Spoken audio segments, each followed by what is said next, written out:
Hello, everybody. Welcome to episode 35 of the Comic Room Pod. And I'm your host, Spro, but not with me as always today is Mr. Longbox. He is busy. We couldn't schedule a time this week to meet up. But with me is our first ever guest of the podcast, and that is Dish, a.k.a. Dara IRL, but online she's known as Dish. She is my wife and Mr. Longbox's daughter. Yeah. So, descendant of your normal co-host. Not a comic nerd, but enjoy movies and TV and still of the Longbox line. Yes. Yes. The Longbox Keeping lineage. it in the family. So we'll miss Mr. Longbox today, but we had to keep the show going because Daredevil is fantastic. Mm-hmm. And episode 3 was great. We both enjoyed it. So why don't you give the listeners just a quick summary of yourself, maybe more so focused on on your online presence. That's true. Okay, so I am a streamer, YouTuber, content creator.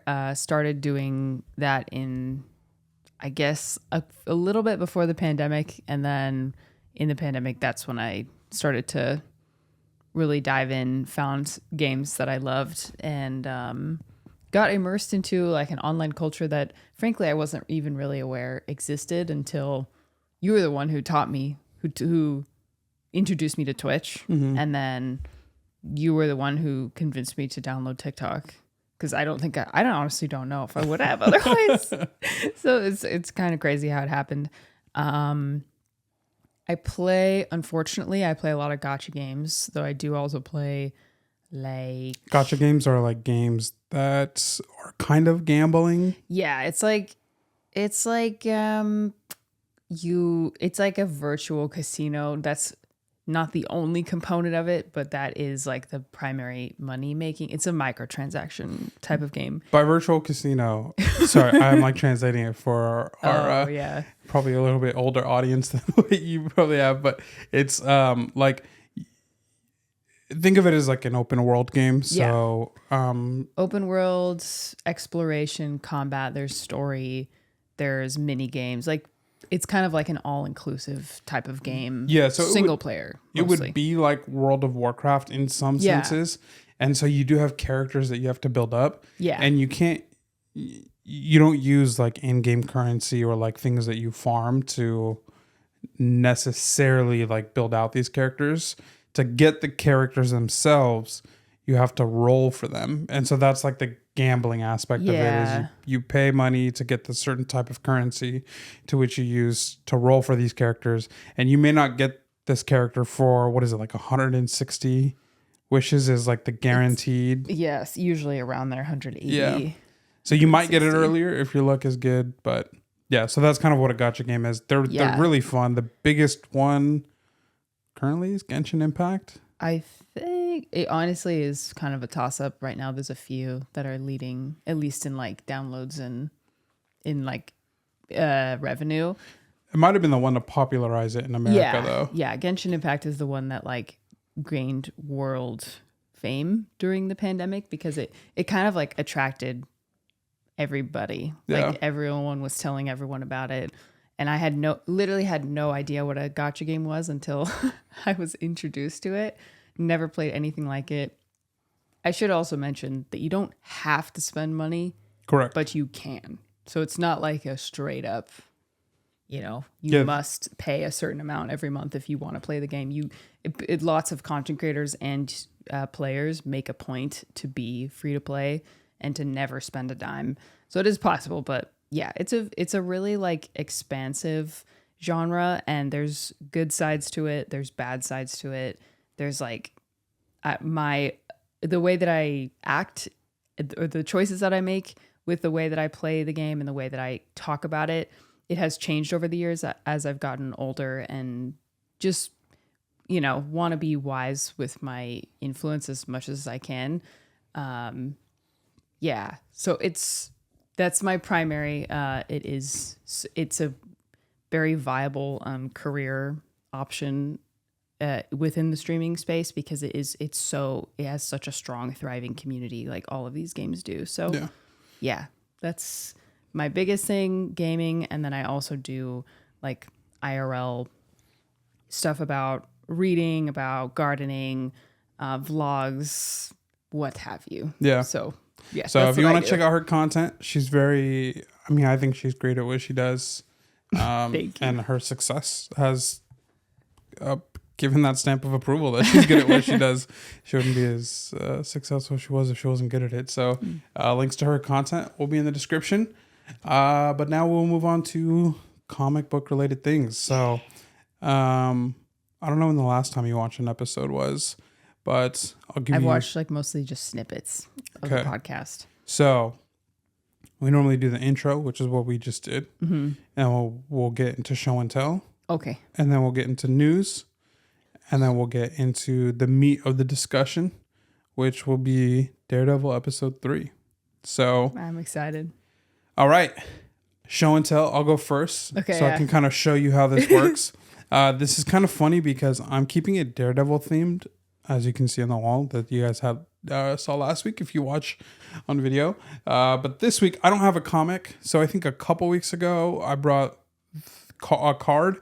And that was the first time we had like a card show and tell. So this time I'm bringing a poster. Oh. And this isn't just like any poster. Oh. This is like a very nice poster. It's not original art, although I wish it was. But I know I couldn't afford the original art of this. So this is my favorite of the ones we have in our house. So David Mack is probably like one of my favorite Daredevil artists. I mean, I think he just really breathed new life into Daredevil. You have the Frank Miller Daredevil, which is iconic, and you have a lot of people kind of recreate that same vibe. But yeah, Frank Miller and Klaus Johnson really breathed life into the character, a dying character, honestly, and a dying title. Really? Wow. At the time. That's why they gave it to Frank Miller, because Frank Miller wanted a job. And they were like, okay, well, you can have Daredevil. Like, oh, wow. I didn't know that. Yeah. So he breathed life in the character, kind of revived it. And then you get into like the post-Miller era, which I think was kind of Daredevil trying to figure out like, how do you exist when it's already peaked type of thing. So then how do you follow peak? Yeah, exactly. So then they had Miller come back again and he peaked again. And then after that was just kind of some up and downs. You got a bunch of different artists. But then in the 90s, they just did like a full reset and kind of started everybody again at issue number 1. And so David Mack comes in like issue 8 or 9, which is, Echo. And so this is a poster from that little run he did with Echo. And this is from like her origin story. And this is also signed by David Mack. So this is, I don't have the issue number. I should have pulled it up, but so beautiful. Yeah, I bought this. I bought this at LA Comic Con 2022, which we went to together. And we stayed in a hotel in downtown LA and went to this very overpriced convenience store to get snacks. But it was cool. It was a really nice view of downtown. And yeah, it's signed by David Mack just down here.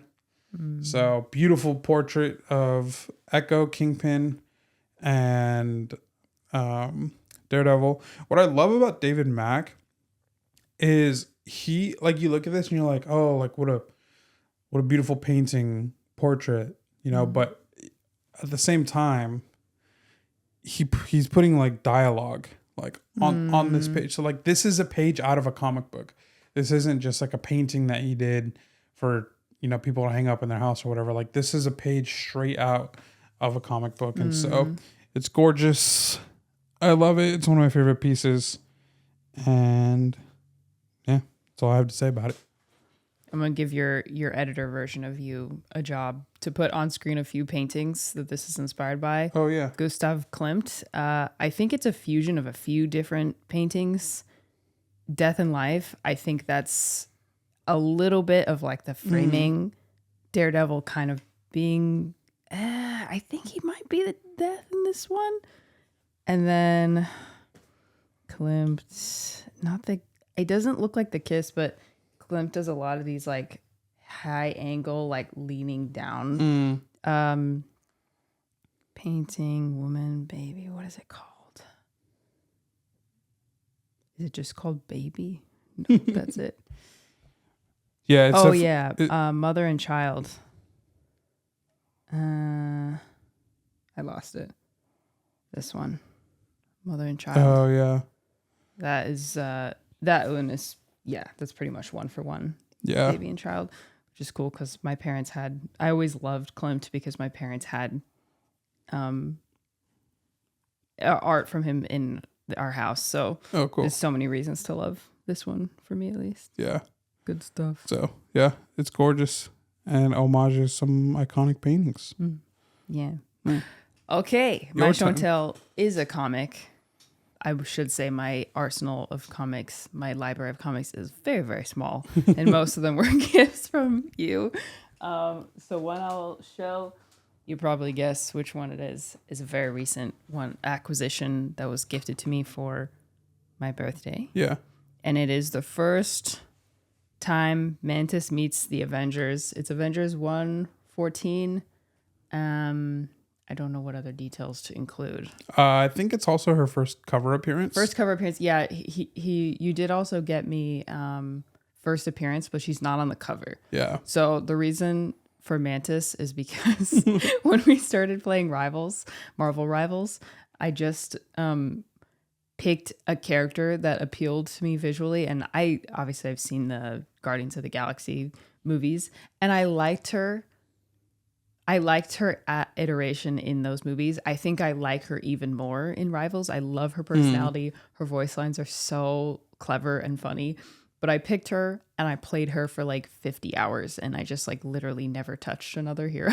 Oh wow. until like season 1. Yeah. So yeah, I've just by nature of that grown a greater love for the character. Yeah.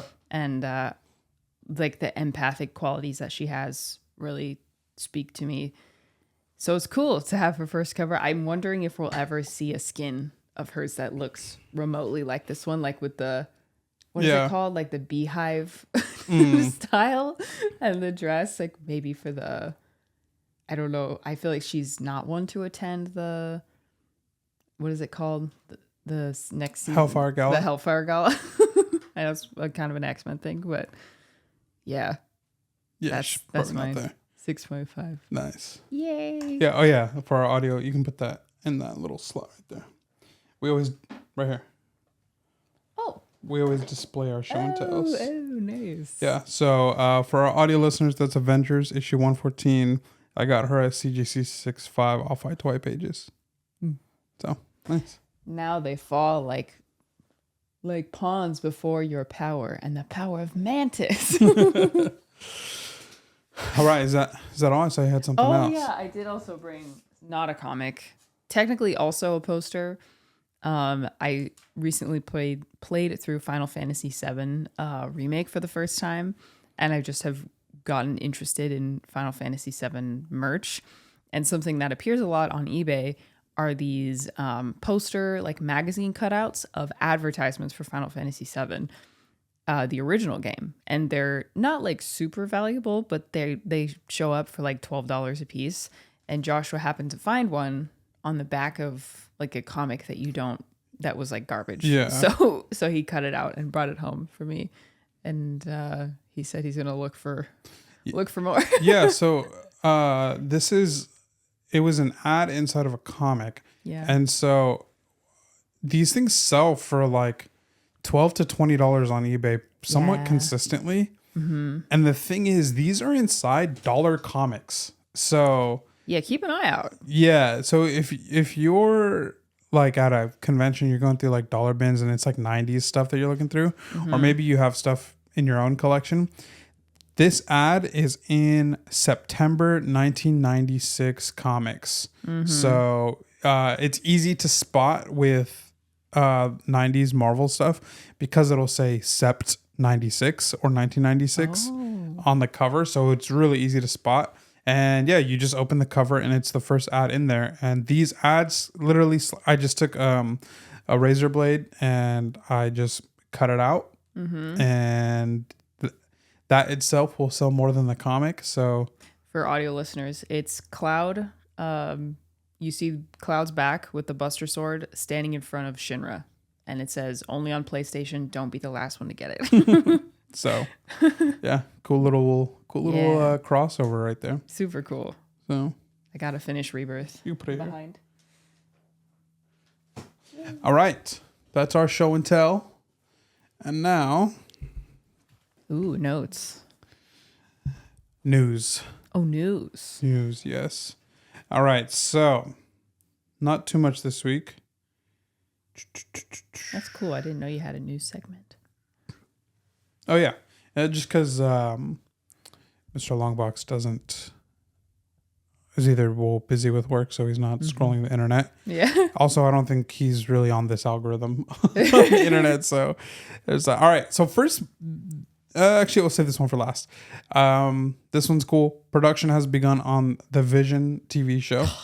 So they're officially shooting. So Paul Bettany's back Can't as wait. Vision. He'll be White Vision. And James Spader is back for Ultron. We don't know if this is a full Ultron role or if it's just a voice role. So obviously he's AI, so when he dies, he's not really dead. He just Right. kind of has to find another place to exist. Is he going to be like contained somewhere? Yeah, probably. There's even a chance that like somebody found him in like a broken robot, and like he couldn't. This is me theorizing. Maybe the robot was so broken he couldn't like fix it, and maybe his AI system was broken a little bit and just couldn't operate like he used to. I don't know. We'll see. It could be like for Portal fans. It could be like when GLaDOS's consciousness got stuck in a school project potato and could function at like 0.2%. Oh yeah. It's a really cool part of the game. Yeah, that would make sense. So yeah, it'd be GLaDOS interesting potato. to see what happens there. So Yeah. I know Age of Ultron is one of your favorites. It is, and it's not really the Age of Ultron. It's like 2 days of Ultron, and then Yeah. he's gone. So I'm very excited to hear that he might be coming back. Yeah, so there's that. And then we had this State Farm commercial come out this week that took place in Gotham City that has, by no exaggeration, has given us the best live action Joker we have ever seen. I mean, it is like they killed it with this Joker design. They ripped It was frightening. Yeah, they ripped it straight out of Golden Age comics. The eyebrow arch, the smile. It looks incredible. So I have some pictures you already saw, but I'll show you anyways. It was so good it even hit my timeline. Yeah, exactly. So I'll throw some of these up on screen. But yeah, you can just kind of look at these and then swipe. Goodness gracious. So that's like the whole rogues gallery. They had Poison Ivy, Two-Face, perfect. Riddler, and Joker. For a State Farm commercial. Yeah, for a State Farm commercial. I hope he gets cast. Crazy. I hope this has an impact Yeah. on future designs for him. Oh, there's more. You can keep swiping and look at them. I got Oh my gosh. some higher. The teeth. Yeah, the teeth is crazy. Like, yeah, everything is just so good about it. I love it because you kind of can't tell how old he is. Yeah. Like he could be 35 and just like really messed up, or he could be 70 with just this like liveliness to him Yeah. that just doesn't leave because he's the Joker. Yeah. Dang, that's so good. So I think it's Scary. Yeah. State Farm, you cooked. This is the best one.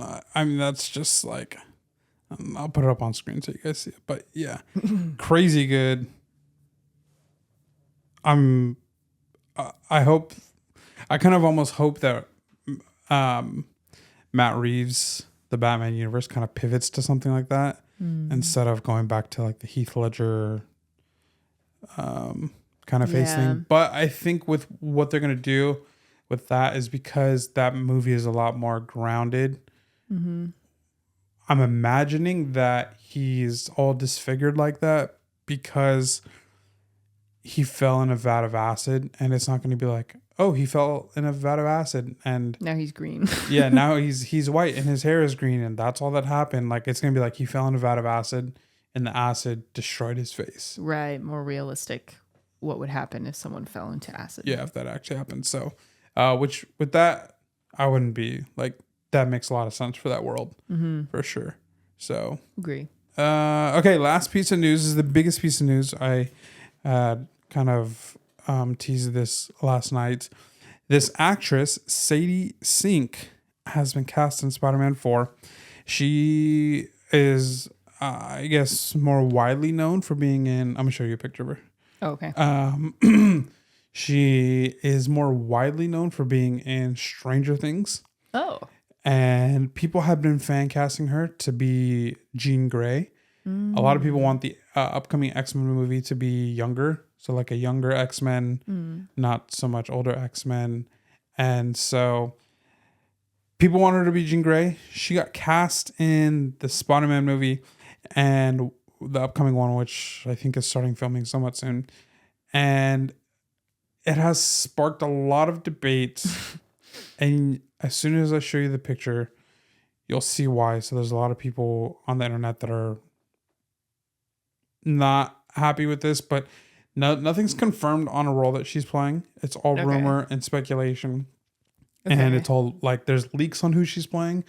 But as when we talk about news on the podcast, we talk about like there's kind of like levels to like the way we get information. So the lowest level of like information that we get is from anonymous leakers. So that's people who aren't putting an identity or putting their name next to the information that they leak. So they're kind of like the least to be trusted. Blinds. I think that's what they're called. Oh, okay. Or that's like celebrity news is like anonymous tips is called like a blind. Yeah. So sometimes they're just people who have friends that work in the industry and they hear things. There are some like decently reputable anonymous leakers. Like there's one, My Time to Shine Hello on Twitter. They've actually had a rebrand recently and they've been 100% accurate since they've done the rebrand. Ooh, so nice. They haven't come out and like confirmed or denied whether or not the character that this actress is playing and the leaks that it's been is true or not. I'm very familiar with the leak economy in because gotcha games. Oh yeah. Leaks are very important to people. Yeah. Reliable leaks. So then there's that. That's kind of like the bottom tier. And the next tier would be leakers, people who have staked like their brand and their name and they are leakers. So they have inside sources. Most of the time they're like independent journalists. So there's a couple of those out there. And then the most reputable step would be like your Variety, Deadline, like people that Marvel actually goes through to make announcements. So this casting was announced by Deadline, so it's an official casting. And this is just a picture of the actress. So when you think cast in a Spider-Man movie, what do you think? MJ. Yeah. So yeah. That's kind of how everybody's thinking about it is. She kind of also looks like Emma Stone. Yeah, like her features are similar to Emma Stone, so Yeah. they could be going in a Gwen Stacy route. They don't have to keep her red hair, but that pairing is like kind of weird. Yeah, it's I don't really know. It's tough because the movies have made a pretty strong stand on the fact that that's not Mary Jane, like that Zendaya is not Mary Jane. Sorry, she has the name MJ, but she goes by Michelle Jones. Like her name is Michelle Jones. It's not Mary Jane. Her name is Michelle Jones. She does go by that same moniker MJ, but she does not and has not shared really any characteristics of Mary Jane. So, I didn't even consider the possibility that they would cast a Mary Jane in this universe. Yeah, like a true Mary Jane. So that's where we don't know yet, and speculation is like getting to everybody, is because it's like the movies have been like, oh yeah, this isn't Mary Jane. This is a totally new, fresh take. And then And then if there's a possibility that they're casting comic accurate Mary Jane, both from looks down to potential characteristics, it's just caused a little bit of an uproar of like, well, what's the point of Zendaya's MJ if there's going to be another Mary Jane? But like you said, I mean, it could really be anybody. You could just. Did they post that picture with her? Because sometimes these like news, these like Twitter news, where like people will post, will frame things intentionally in an inflammatory way to invoke interactions. Like when what was it? Romeo and Juliet, the play was, the cast announcements went out, and the picture that they chose of the woman who was playing Juliet, let me find it. I'm scrolling Deadline posts so much. Romeo and Juliet. It was with Tom Holland. Oh, right. And why is her name not popping up? Oh gosh, the first thing I see, Romeo and Juliet, Tom Holland disappoints in Return to Stage. Jeez. Okay. I'm trying to find the freaking picture. Francesca Amewada. They intentionally posted, I think, an unflattering picture. And I think it was intentionally to evoke, like, to rain down fire on the actress with her next to Tom Holland. So I guess I was asking about what picture they used, because if they wanted to spark oh, her hair is naturally red, looks like. Yeah. Okay. Because it seems like they intend, I wouldn't be surprised if these like, if they posted a picture with her to intentionally to invoke that conversation to like drive engagement.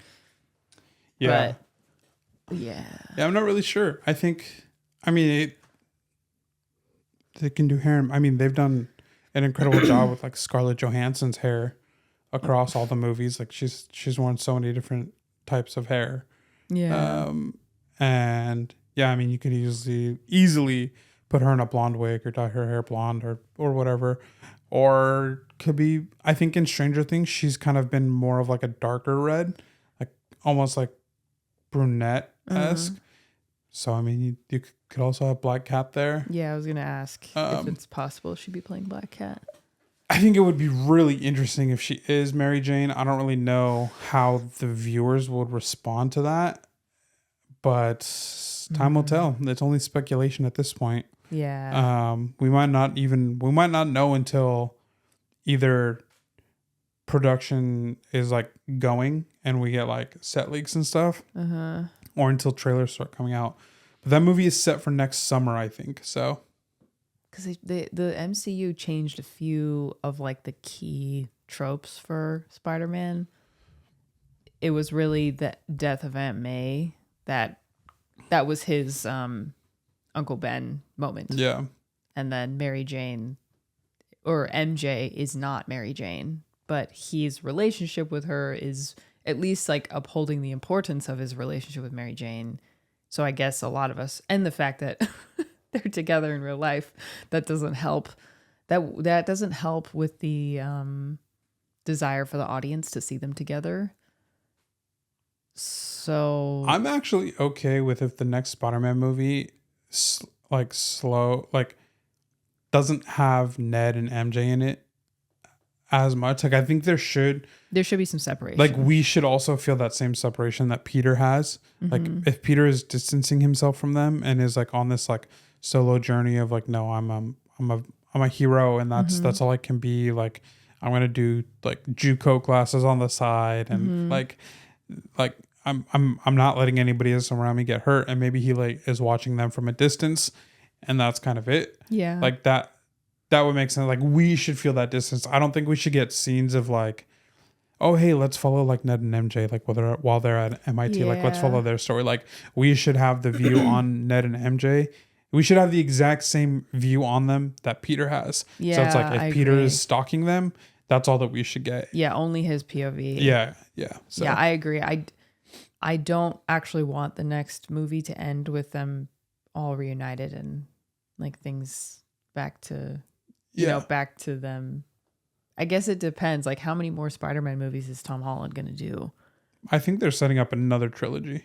Oh, great. Yeah. Okay, then there's definitely room to give him some time to just be Spider-Man and to be figuring out life on his own as he becomes more of an adult. So I was expecting him to have some sort of romance with like another superhero. So I assumed that it would be Black Cat. Yeah, that makes the most sense to me. I don't think you can really introduce Gwen Stacy at this point, because if you introduce Gwen Stacy, you have to go through Gwen Stacy's arc, and I just don't think you can like really do that at this point. Yeah, just because everybody's gonna like hurt him again. Yeah, everybody knows it's gonna happen, and then it'll be this weird like, oh, I dated MJ. Okay, I'm not dating MJ. Oh, okay, I'm dating this new girl, Gwen Stacy. Okay, Gwen Stacy's dead. Now I'm going back to MJ. Like that just doesn't feel right. Yeah. But I think you could do like a Black Cat, where it's like, oh, this is wrong. Yeah. But it's good at the same time type of thing. Like it's so wrong, but it feels so good type thing. Yeah, which is a very different from his arc with MJ, I guess. Yeah. And so I think there's room for that in this next movie. Yeah. And if he like, when he stops messing around with Black Cat and then gets back together with MJ, that's not going to feel weird. No, it's not. Because if he's protecting everyone by not revealing his identity, it's better for him to... that's why I say another superhero, because that's like a level playing field, I guess. Yeah. As opposed to a citizen. Yeah. I also just thought, so we all wanted this upcoming Spider-Man movie to be very street level, like in New York, like Raimi, Toby, Andrew feeling like street level. People are like, oh, No Way Home was like kind of street level, and then Far From Home was street level. It's like, well, Far From Home took place in the UK. So it's right. Like, even though it was quote unquote street level, it wasn't like on his turf. It wasn't Friendly Neighborhood Spider-Man. Right. And even though No Way Home did take place in New York, the entire movie took place in New York, it wasn't like on the streets. No. Of like... It was inner... the Sanctum Universal, Sanctorum. and it was all the way up here, and it was like the freaking dome of our universe cracking. So it doesn't have the street level like grime and community that we want from New York movies. I think when we say street level too, like I think it's also a bit of like, we want to see Peter working at the Daily Bugle. Like, we want to see him delivering pizza like Toby's money. did. Yeah, right. Like let's get practical. He's on his own. Yeah, so exactly. What's he gonna do? So how's he gonna make money? And like I love the intro scene in Amazing Spider-Man 2. That's my favorite Spider-Man movie. Is Andrew's Spidey jumps off the building and you have that awesome shot of him flying down, and then he's stopping a car chase, and it just like feels like it's in New York. Yeah. Nothing about the Tom Holland movies has felt like it's in New York, because they film all that stuff on like green screens and sound stages, and that's what gives the Toby movies such charm. Is like you're like, oh, this is New York. Yeah, like this feels like New York. So that's what we mean when we say street level. It's like they're doing it with Daredevil, so hopefully they can apply a little bit of that to the next Spider-Man movie. Like it was one of the first things I noticed, I didn't say it when we talked about it on our podcast, was the steam from the grates. Like that's something that you don't think much about, but you see it, especially if you're not from New York. I think you made a note about it the last time we were there. Like it was cold and there was steam coming out of the grates, and that's such a New York vibe. It's like a fog that kind of is coming up, and it's cold. Like that was one of the first shots in Daredevil, and I was like, yeah. Okay, I'm in. For sure, yeah. So, with it being a multiversal movie, what I was gonna say was, before I went on that long tangent, was Sadie Sink, that actress, she could be a multiversal Mary Jane. Oh. And that could be a really interesting, like, that I could get on board with. I think there's a lot of interesting story that you could tell there with, like, yeah, like maybe Peter trying to cope and like find love in MJ, but like in another world. And feeling the connection with another MJ. Yeah. But it's not his MJ. Oh, that could be risky, but not impossible. Yeah. Honestly, I'd rather not. I would rather not. I would rather it be Black Cat. Yeah. And more focused on him and less about undying love. I also like what the internet says. Like, you know, they're like, oh, no, this is MJ, or this is Gwen Stacy, this is blah, blah, blah, Jean Grey. And there's people who's like, they're doing all this just for her to be passenger number 4 on a bus. Like, right, yeah. Or she's just going to have like a brief appearance or something. Yeah. All right. That's our show and tell. That's our news. Now to the meat of the discussion. Daredevil. I'm sure you talked last week 3 about the mixed reviews on Daredevil. So I won't. I will say that all I'll add to that is that we watched it. We watched the first 2, and then we immediately came in here and we recorded the other podcast that we have. And we were all rainbows. Yes. And after listening to internet discussion, thinking about it again, we literally rewatched the first episode. My opinion has not changed at all. No. I think there was just always going to be people who were not going to like this, no matter if it went through reshoots or not. Right. There's just always going to be the group of people that were the Netflix 3 seasons were peak and it will never even touch that again, which fair enough. But I live life wanting to enjoy it. So that's why you're not going to like, yeah, I will critique a bad movie for sure. And there's like Madam Web.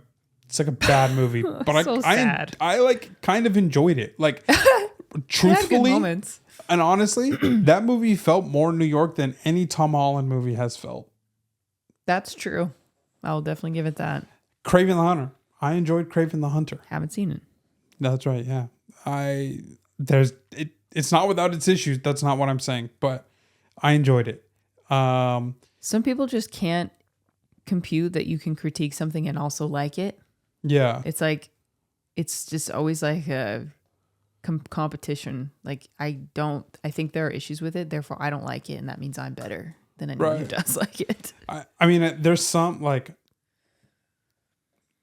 Thor Love and Thunder. Like that one's like. That was a disappointment. That's tough. It sucks when you really want to like a movie and then you get Thor Love and Thunder. I think there's a good moment in that movie. But I think the rest of the movie falls flat. But generally, like, I try to enjoy things even if I don't like them. I feel like the internet is either like that can't coexist. No. Like, nope. It's if you have a critique about it, then you can't. You hate it. And you can't like it. Exactly. And yeah, so that's what I feel like a lot of the backlash was on Daredevil. But episode 3 I honestly had very low expectations for this episode because episode 2 was supposed to be the pilot and episode 3 was supposed to be the second episode before they reshot and totally like added in the new first episode. So one, can you imagine if how we found out Foggy was dead was through the little funeral announcement? No, that would have been a shame. Yeah. So there's that. But yeah, I just kind of expected this to be like I was like, okay, if this was going to be episode 2 and now it's episode 3, I feel like this is going to be super filler. Like, and it was the opposite of that. No, it was not filler at all.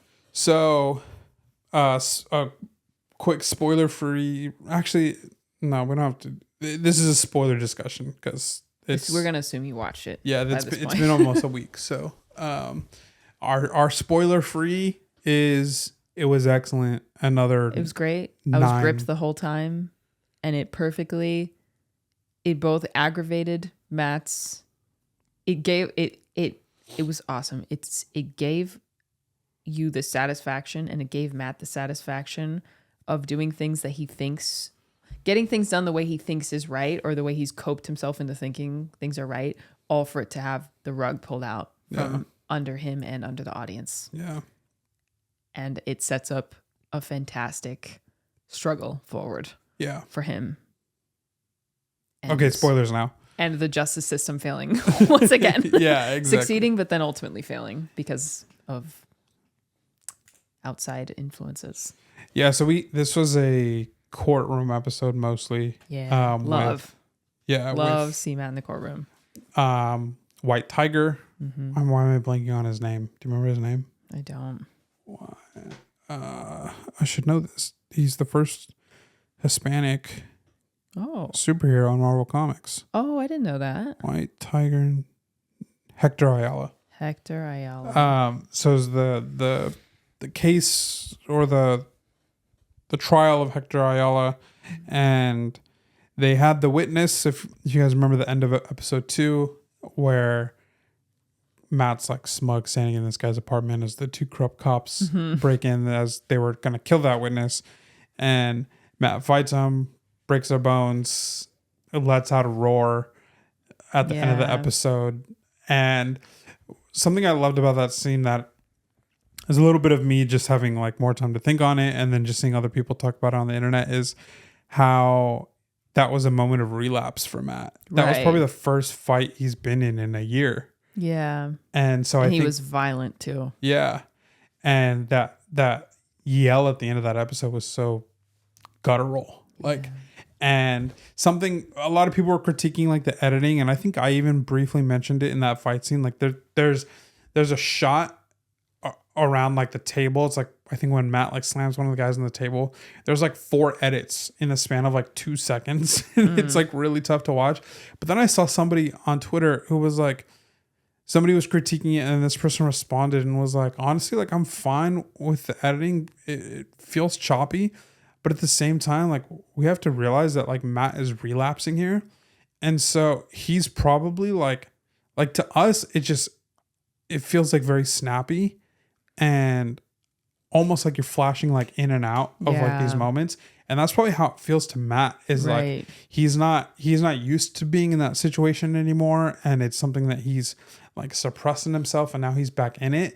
And so he's probably like blacking out, or and so it doesn't feel cohesive to him. And and this is like me adding on to that guy Sweet, is like his body's probably just fighting, like mentally, like the adrenaline is probably just insane. So, and he's doing all this without his mask on. Like he's doing martial arts and as a blind guy, bringing these guys probably within an inch of their life as a blind man, as a blind attorney. Yeah. So, yeah, I'm sure he wasn't thinking much at all, because I think ideally in a situation like that, he would have done just enough to like narrowly escape.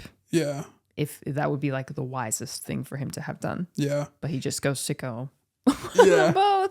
So I love, they have one of the corrupt cop who the dude he slammed onto his head at the end of that fight scene. The people who are opposing Hector Ayala, I can't think of that lawyer's name. They bring that cop to the stand because he was the one that Hector Ayala had fought in the subway. And Matt just like grills this dude. He like, I don't remember exactly what he says, but he talks about him like having looked like he got into a fight and he has a black eye. And then Matt says, you know, there's a saying in boxing for how to like cure a black eye is to have fast hands. And it's like the entire, like he's just like taunting him. He's taunting him. Like, and what are they gonna? What's that guy gonna say? Like, that blind lawyer beat me up. Yeah, no one's gonna believe you. No one's going to believe. Not a scratch on me. Exactly. So, I started dying when he said that. It's just so like, and they can't admit to being there. So yeah, he's exactly. like basically safe. So that was great. And then they're trying to like, bring in the witness, and that's kind of like an intense scene where they're like, okay, they got to get the witness to the courthouse alive, which they almost failed to do, but they set up a double for that. And he gets in there, and we think, okay, the witness, we're clear, things are gonna be fine. And then the witness, somebody either got to him or it's just getting stared down by like 40 cops. Yeah. Who all, might kill him if he says the wrong thing. Yeah. And he says he wasn't there that night, I think is he says he wasn't there. Yeah, he kind of throws he lies. Matt even reminds him like, hey, you're under oath here. And he lies, says he wasn't there. Says he wasn't the what was it, the informant? Yeah. So he says he was the informant, but he just wasn't the one who was at the train station. He said he wasn't there. Right. He is stupid. He admitted to half of it. Yeah. But not the other half. So he didn't fully secure his safety on either side. So no. Yeah, exactly. Like now there's no. Does that guy live? Yeah, there's no reason for Matt and Cherry to protect him at that point, and the cops still have reason to want to kill him. Right, because now he's not going to be able to inform them on anything. Yeah. Now that they know who he is. So they do a lot of shots to a lot of the police that are in the stands, and one of them has a Punisher tattoo on his neck, and he's kind of like mean mugging the whole time and setting up a very interesting arc for Frank Castle. Yeah, no kidding. So it'll be really cool to see how just Frank kind of jumps into this story. I feel like this next episode or the episode after is probably when we'll get Punisher. I hope so. And I'll get to why later because we'll have to talk about the end of the episode. So yeah, Kirsten McDuffie and Matt are kind of they're now in a hole because their key witness lied, and now their story, they don't really have anything to defend Hector at that point. So they make the ballsy play and they out Hector Ayala as the White Tiger, and they did that without Hector Ayala's permission and after having told the judge and the other lawyers that they were not going to bring this into the court. Right, after he specifically went out to the judge to get this like basically stricken from the potential evidence that could be brought forward against Hector. Yeah. And so it's like the next day, I think that they're in court, and Matt pulls out the mask. And well, at first he kind of put he had this like really like, it was honestly great acting by the actor Camar de los Reyes, and where Matt's like asking questions, and Matt is leading up to the reveal that this guy's White Tiger, and he can see it coming, and so it's cool because he goes from like answering the questions to like he's starting to hesitate to answer the questions. Yeah, why did you do it? Because it was the right thing. You do this often? And then he pulls up the mask and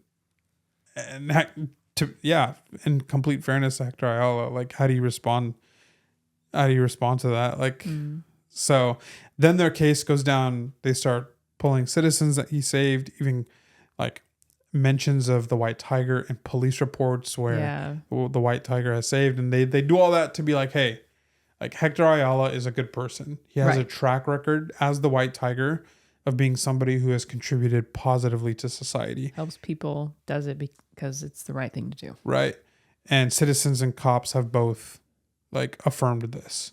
So the cop records, that was big. Yeah. I was and the judge pissed.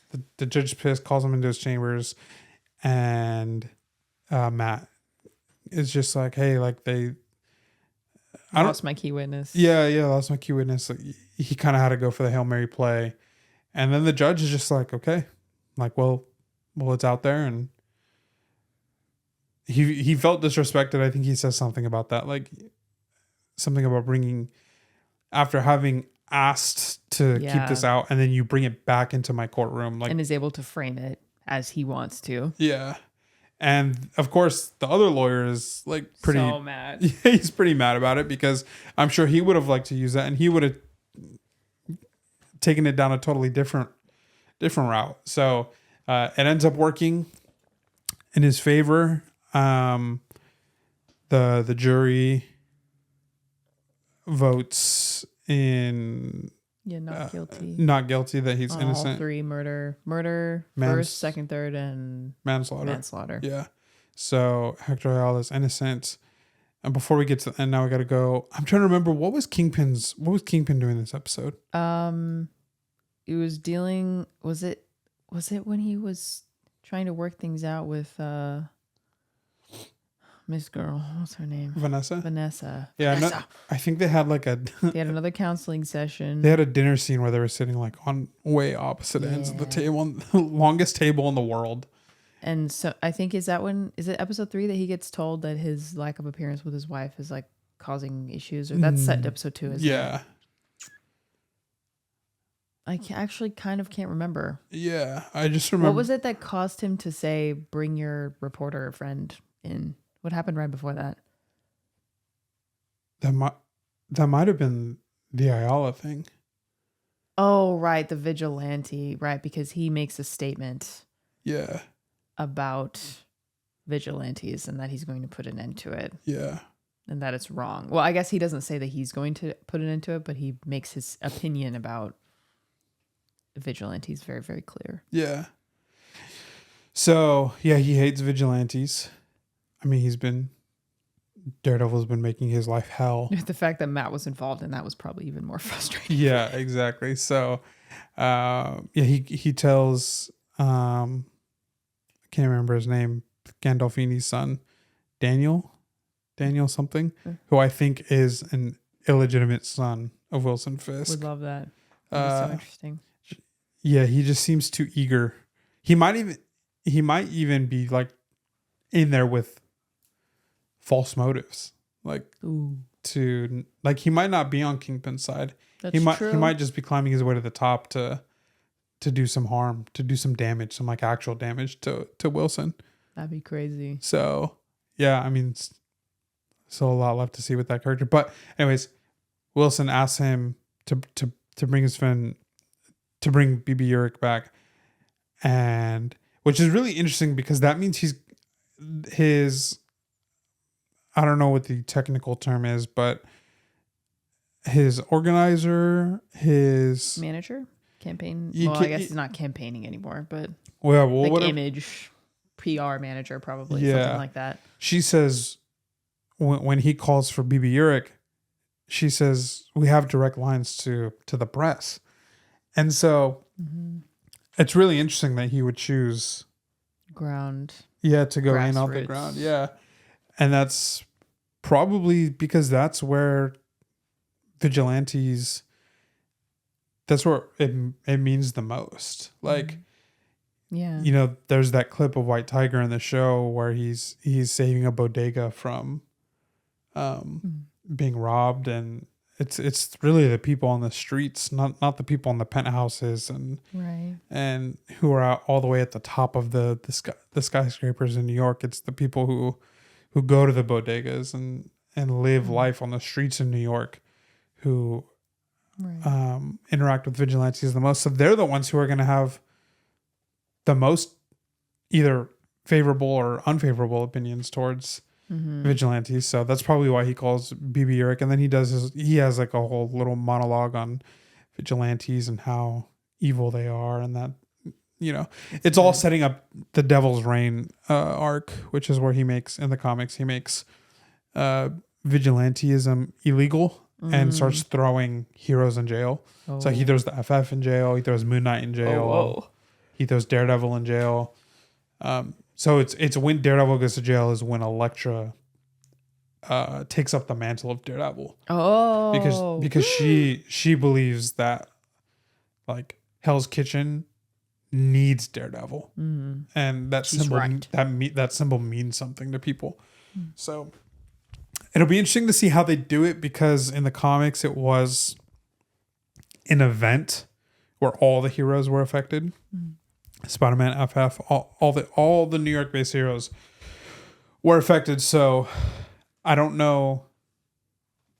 Really, I don't think they're going to do like a Devil's Reign movie. I think the Devil's Reign will probably stay within the bounds of the Daredevil TV show. But I don't know what heroes, like, Right.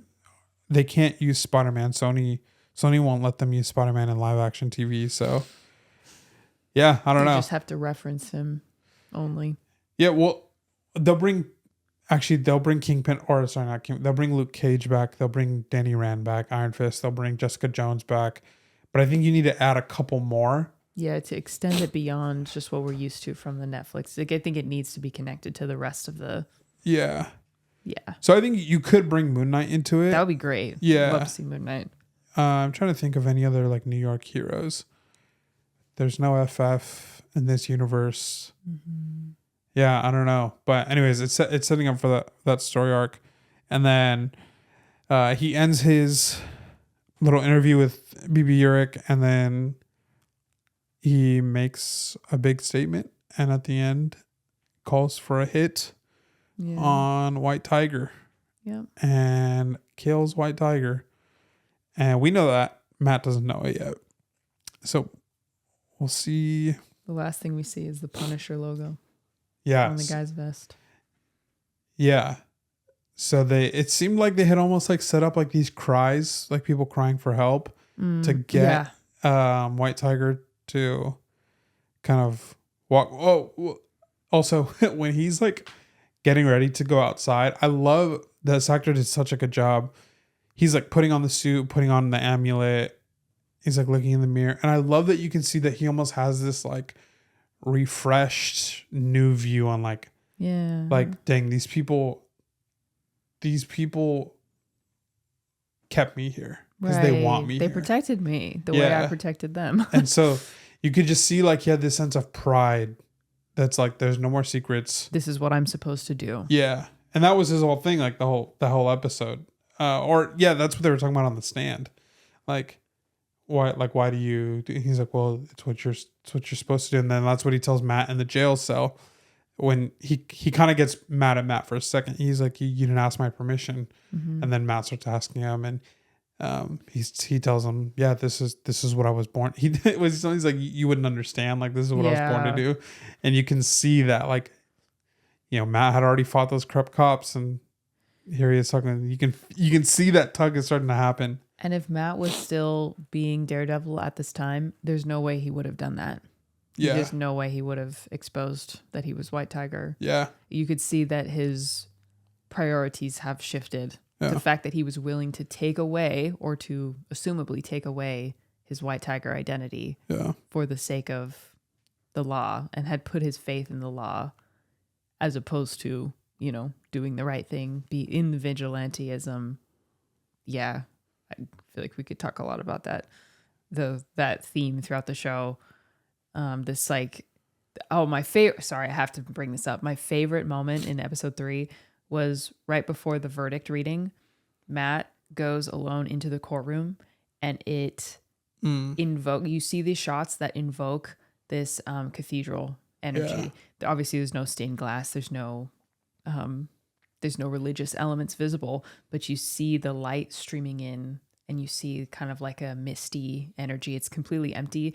And he sits in the pew. It's a pew. In a similar way that he went to his church when he felt lost and needed guidance. So we see that. We see him putting his faith in the law and in the justice system,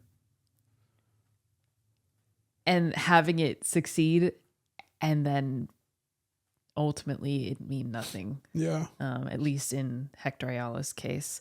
And so we see them in the courtroom, and then we see it's outside. I don't remember where we see this or from whose perspective, but we see a cathedral. I think it's like it's a statue of an angel upside down in a in like a puddle. So yeah. I've loved the juxtaposition between those two things as Matt is trying to cling to the law as his like savior. Yeah. And watching that crumble is going to be very interesting. Yeah. Him going, like you said, is like him placing his faith in the justice system. Mm-hmm. And like to add on to that, it's not even, it's like he's also going as like bringing this like prayer and supplication. Yeah. Because it's not just a matter of like him having faith and like putting his faith in the justice system. It's also like a plead of like, this needs to work. Please don't fail me. Yeah. Like, please be with me. Yeah. And as we saw in episode 2, he has too much guilt and shame to go into his actual church. Yeah. And so he's going here and he's making his plead is, this needs to work, because if this doesn't work, then he knows what's going to happen next is that Daredevil is going to come out again. Right. And he doesn't want that. Right. Because he essentially has made a promise to himself in light of Foggy's death that he won't return to that.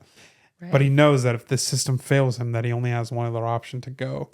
And so, Kingpin orders the hit on White Tiger, and they kind of like bait White Tiger to like go down this alley, follow these screams, and this dude just pulls out a gun right through the head. He didn't even have a second to even realize it was happening. Yeah.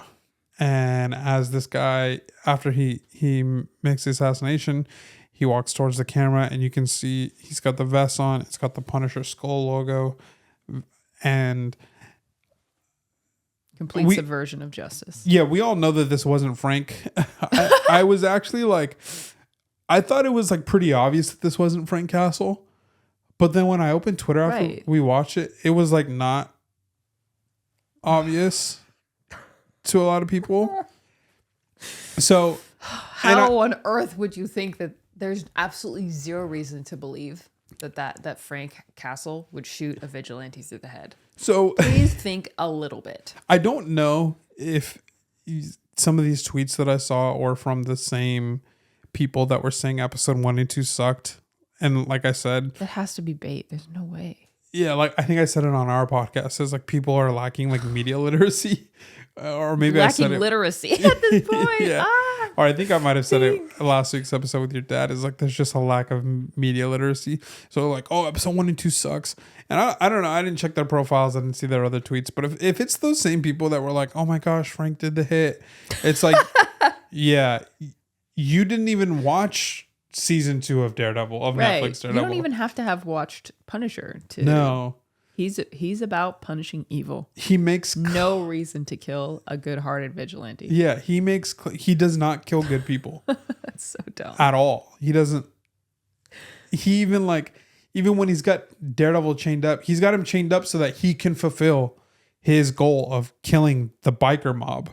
Right. It's so that Daredevil doesn't intervene, and he threatens to kill Daredevil, and he threatens to kill like the apartment manager of the roof when he like puts the gun, but that's all a show. Right. He was never going to do it. He was never going to do that because that's not his MO. That's not what he does. So especially because the guy's like a veteran. Yeah. There's no way. It was only, oh my gosh. That's so annoying. Yeah. So I saw there was some crazy tweets of like, oh my gosh, Frank Castle's back. Do you even know Frank Castle? Come on. Let's be for real here. So don't call him by his first name if you don't even know the first thing about him. Yeah. So I think with Kingpin, I think it's it's this character. If you've read the Chip Zdarsky run, is Cole North. His name's Detective Cole North, and he was kind of the head of the anti-vigilante, not precinct, but group. Task force. Yeah, I think that's actually what it is. Yeah. And so that's probably him. And he has a really cool arc in the Zdarsky run. So I'm very excited for this character. He's awesome. I didn't even think that the shooter would have a arc. I thought he was just a henchman.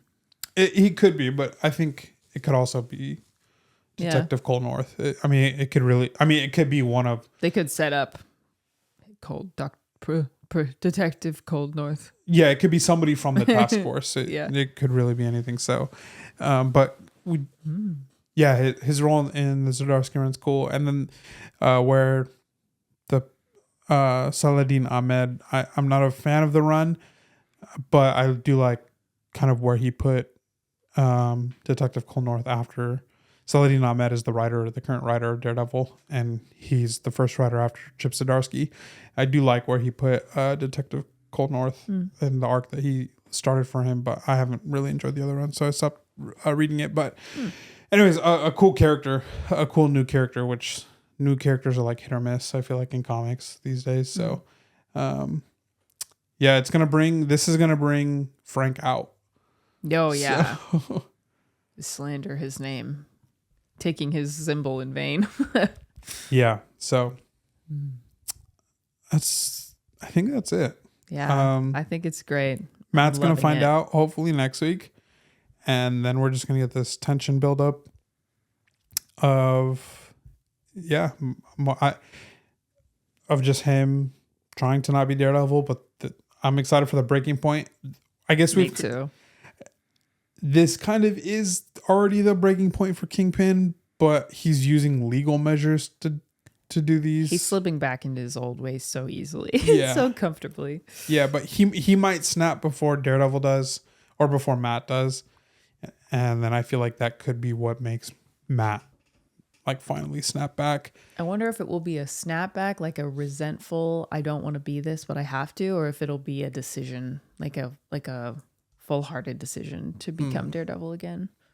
Or it could be both. Could be one, a snap, angry, like I hate that I have to be this. Yeah.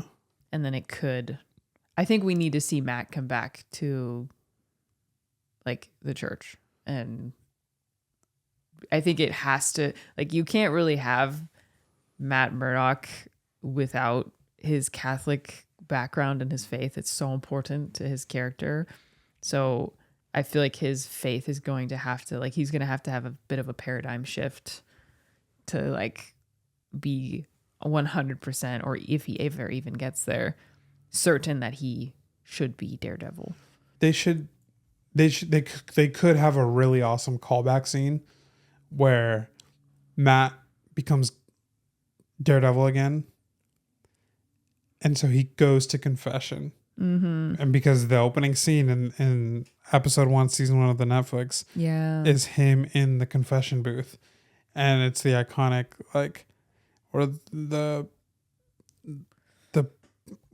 the Catholic priests, where the priest is like, kind of, is Matt's kind of rambling. He's like, okay, well, what are you here for? Like, what are you confessing? Mm-hmm. Like, you kind of haven't told me yet.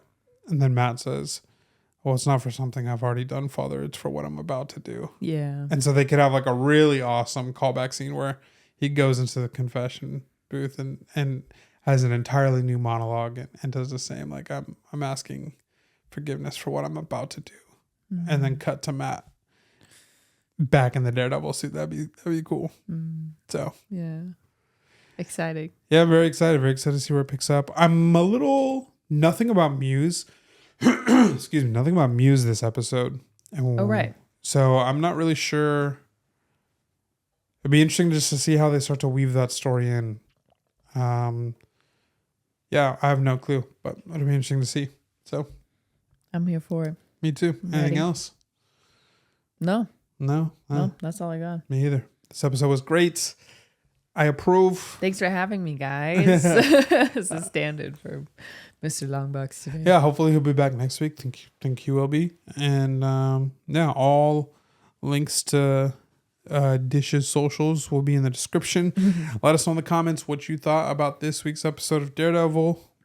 Kind of, I don't know, your thoughts, what you think is going to happen. Your theories on Matt's return to the suits. Tell us the dumbest tweet that you saw about Daredevil. Yeah. I think that's it. So thanks so much for watching. Like, subscribe, all that good stuff. I'll see you next week. Well, I'll see you next week. I'll see you some other time, maybe somewhere. All right. See you. Hey.